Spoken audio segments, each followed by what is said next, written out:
mushakira umugabo mumume noneho mujye mumuvuga mumuzi nicyo kintu ngusubije aho ngaho nari kiri njye kuvuga mwe munshingira abantu niwe wenyine mwashingiye sinzi abandi ba star nazi mfa kwigira ahantu hari uwo mustar yicaye hari ati bakoze ubukwe yapfuye kwanza tubwira abantu bagiye bagushinga nabyo urabizi ni wowe murwa mu kirahondo yakubwiye kumva ibintu si ndirego mani mwe ngewe impamvu umuntu wenyine nshobora kuba nawe nishaze kuvugana ibi impamvu gasari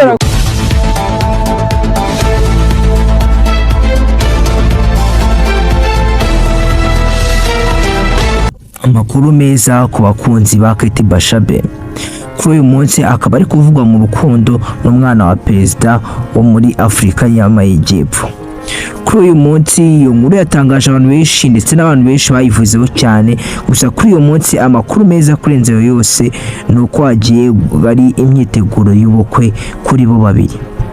Kugira ngo tubageze ino nkuru birambuye tugiye gutangira namwe ndetse no mutaraka subscribers tugwaye mwanya ukanda subscribers turabakunda cyane.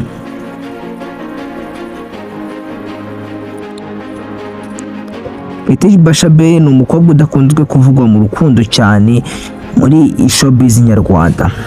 Gusa uyu mukobwa uko biri ni umukobwa mwiza cyane kandi wagiye utwara ibihembo byinshi by'ubukobwa bwiza, aho twavuga yuko yabaye Miss wa Nyarugenge mu bakobwa beza cyane akagenda atwara ibyo bihembo, ndetse kuri ubu ngubu akaba ari umushoramari ukomeye kandi akaba ari no businessman, kuri ubu ngubu akaba ari n'umucuruzi ndetse akaba ari n'umufashion ukomeye cyane ndetse n'umunyamideli mwiza cyane, kuko ibintu akora bigaragarira mu maso y'abanyarwanda kandi ni ibintu byiza cyane kandi buri wese aba yifuza kubibona, kuko uyu mukobwa ni umukobwa w'igikundiro cyane. Uyu mukobwa ni umuntu ukomeye cyane mu gihugu cyacu cy'u Rwanda bitewe n'ibikorwa byinshi akora ndetse no gufasha cyane, kuko ni umuntu ukunda gufasha abana batoya cyane, abana bo ku mihanda, abana badafite ubushobozi, ni umuntu ukunda kubafasha. Gusa umugabo bagaragaye yuko bari mu myiteguro y'ubukwe umwana wa perezida, bigaragara yuko nayo ku mbuga ziwe ari umugabo ukunda gusenga, kuko ibintu byinshi akunda gukurikirana ni ibintu bijyanye n'amacanci, ibintu bijyanye na Christian. Uyu mugabo bigaragara yuko ari we watangije intego yo gukundana na Kate Bashabe bitewe n'imitwarire yiwe ndetse no kwamubonaga, kuko byatangiye uno mugabo apostinga Kate Bashabe kuri profile yiwe avuga ati, yanditse ijambo rivuga ati my universe. Abantu bazi gusobanukirwa nyine iryo jambo rikunzwe gukoreshwa mu bintu bivuga uburuhukiro bw'umuntu nyine, ahantu my universe ni ahantu umuntu aruhukira amarira stress mu bintu byaba bijyanye n'ubuzima.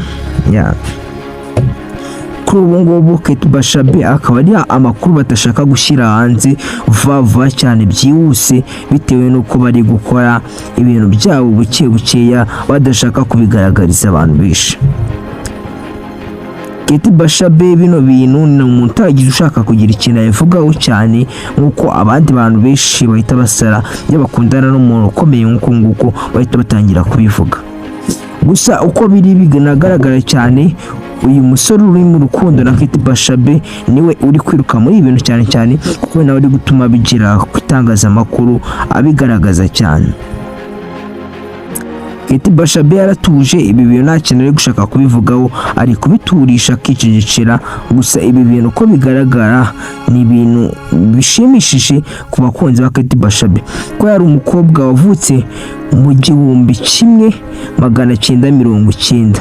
Umve koko yari amaze gukura kandi yari afite n'ikibazo cyane mu bantu bakunda kumva ibiganiro byavugaga ati, kuki n'abahungu bakunda kumvugisha abanyarwanda, sinzi ikibazo nakoreye abanyarwanda kabisa, musigiye mutuma baninya ngo ndi umukire ibiki, bigatuma mbura n'umuntu mwumvugisha.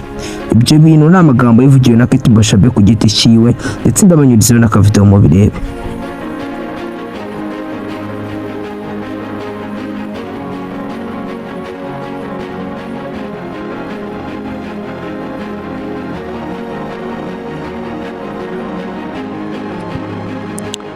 Bantu mwabonye ako ka video rero niko kavugaga yuko Kate Bashabe mwumvise ibyo nababwiye bwa mbere ko ari babyivugiye. Icyo gihe byari bimaze igihe arivuye mu rukundo n'umuntu w'umukinnyi w'umupira bita Sadio Mane, kuko bigize kuvugwa mu rukundo cyane igihe kitari gitoya, gusa biza kurangira batarushinze. Ariko kuri ubu ngubu imyiteguro yageze kuri, kuko kuri ubu ngubu ari gushaka n'inshuti ziwe azibabwira. Abenshi bamaze no kubona invitation kandi mwabibonye yuko banamupropoje. Abantu batabonye video mwandike mu comment nyibaye bino bintu ni ibintu biri Jonas Kamilimo. Papa n'ubucukumbuzi mba nabakoreye, mwanje umucukumbuzi mukuru kurenza abandi bacukumbuzi. Mwandi subscribe mbaye nanjye, ndetse mbifurije kujya mubona mwumva ubucukumbuzi mba nakoze mujye mureba analyse yanjye papa.